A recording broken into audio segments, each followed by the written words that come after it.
ఆగండి ఆగండి, మీరు తినే ఆహారం నిజంగా సేఫ్గా ఉందా? ఒకసారి ఆలోచించండి. మీరు తెలుసుకోవాల్సిన 5 ఫుడ్ స్పాయిలేజ్ జాగ్రత్తలు. మొదటిది, పాలు లేదా కూరల్లో బాగా లేని పుల్లటి వాసన వస్తే అది వార్నింగ్లా గుర్తించండి.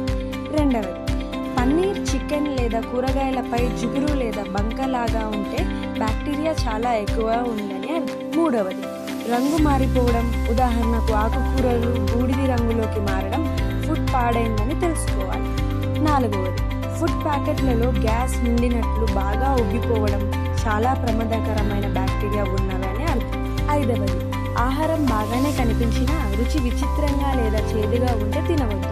ఈ సూచనలను నిర్లక్ష్యం చేస్తే ఫుడ్ పాయిజనింగ్ వంటి తీవ్రమైన సమస్యలు రావచ్చు. జాగ్రత్తగా ఉండండి. మిత్రులకు మరియు కుటుంబ సభ్యులకు షేర్ చేయండి. ఇలాంటి మరిన్ని మంచి విషయాలకు ఫుడ్ సేఫ్టీ ఇండియా పేజ్ని ఫాలో చేయండి.